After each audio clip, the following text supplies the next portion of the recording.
Hi friends, கொத்து சப்பாத்தி சுவையாக 10 நிமிஷத்தில் ஃபாஸ்ட்டாக ரெடி பண்ணிடலாம். சப்பாத்தி பாக்கி வந்தாலும் இது மாதிரி கொத்து சப்பாத்தி செய்யலாம். சூப்பராக இருக்கும், நல்லா ஸ்பைஸியாக, எல்லாருக்கும் ரொம்ப பிடிக்கும். 3 சப்பாத்தி நீல வாக்கில் கட் பண்ணி சின்னதாக கட் பண்ணி வச்சுருக்கேன்.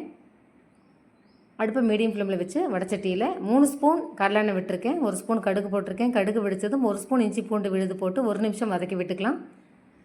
2 பெரிய வெங்காயம் பொடியாக கட் பண்ணது, 1 பச்சை மிளகா நீல வாக்கில் கட் பண்ணது, 1/2 ஸ்பூன் உப்பு போட்டு வெங்காயம் கலர் மாறுற வரைக்கும் வதக்கி விட்டுக்கலாம். கொத்து சப்பாத்தி குழந்தைகளுக்கு டிஃபன் பாக்ஸ் மத்தியானம் கட்டி கொடுக்கலாம், சூப்பராக இருக்கும். வெங்காயம் கலர் மாறியாச்சு. 2 தக்காளி பொடியாக கட் பண்ணது சேர்த்துருக்கேன். நல்லா பழுத்த தக்காளி போடுங்க, அப்போ தான் ருசியாக இருக்கும். வதக்கி விட்டுக்கலாம். தக்காளி நல்லா வதங்கினதும் அடுப்பை சிம் பண்ணிவிட்டு 1/2 ஸ்பூன் மஞ்சத்தூள், 1 ஸ்பூன் மிளகாய்த்தூள், 1/2 ஸ்பூன் ஜீரகத்தூள், 1 ஸ்பூன் கரம் மசாலா போட்டு வதக்கி விட்டுக்கலாம்.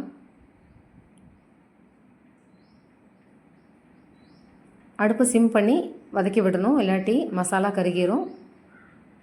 1/2 டம்ளர் தண்ணி சேர்த்து கலந்து விட்டுக்கலாம்.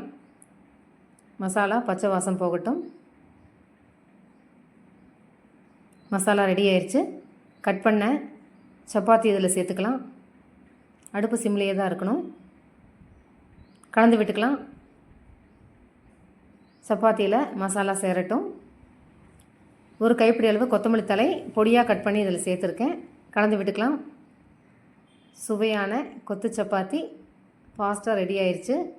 நீங்களும் இதே மாதிரி செஞ்சு பாருங்கள். கொத்து சப்பாத்தி உங்களுக்கு பிடிக்கும்னா மறக்காமல் லைக் போடுங்க. தேங்க்யூ.